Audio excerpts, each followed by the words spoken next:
So today, basically, I'll be doing my first ever podcast. Robert William Pickton, also known as the Pig Farmer Killer, or the Butcher, was a Canadian serial killer and pig farmer.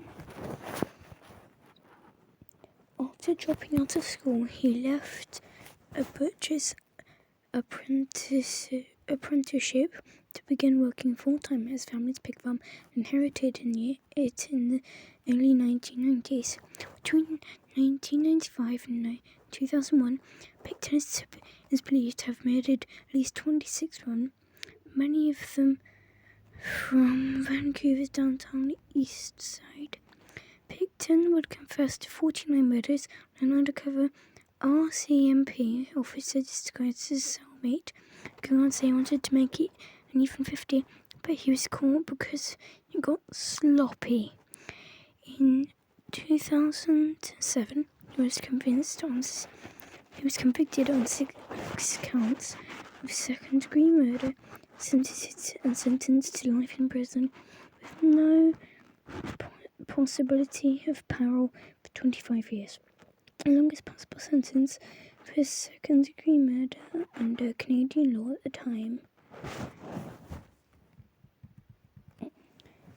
In 2010, the Crown Attorney officially stayed the remaining 20 murder charges, allowing previously unrevealed information to be made available to the public, including the Pickton previously had a 1997 attempted murder charge dropped.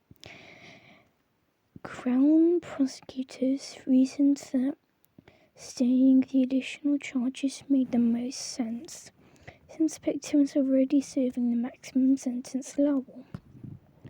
The discovery of Pickton's crimes sparked widespread outrage, forced the Canadian government to acknowledge the crisis for missing and murdered Indigenous women, with the British Columbia provincial government forming the Missing Women Commission inquiry to examine the role of police in the matter.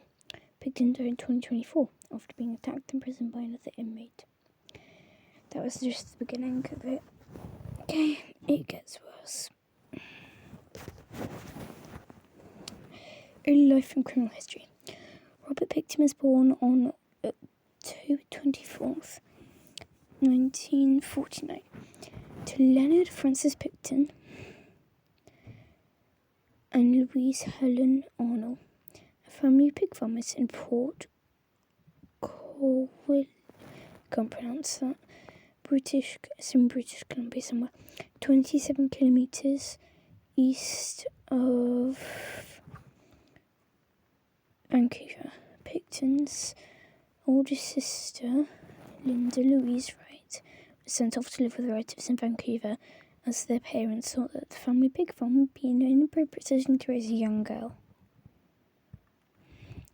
Robert and his younger brother, David Francis Pickton, began working at the farm at an early age, and their mother was very demanding and prioritising the pigs over the brothers' personal hygiene, and forcing them to work long hours raising the farm's livestock.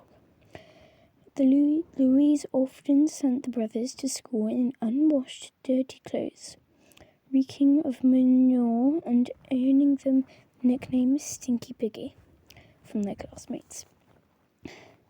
Robert was strongly attached to her and rarely interacted with his abusive father. He struggled in school, being put in a special class after failing grade 2. Or year 3 for my Brits, if you really want to know. At the age of 12, he began raising a calf, which became his beloved pet. 2 weeks later, after not finding it after school, he was told to check the barn and distraught to find it slaughtered. Pickton dropped out of school in 1963 and began working as a meat cutter. He continued to do so for nearly 7 years before leaving out to work full-time in the farm. In 1978 and 1979, the parents died and the siblings inherited the pig farm, selling parts for $5.60 million. To know that in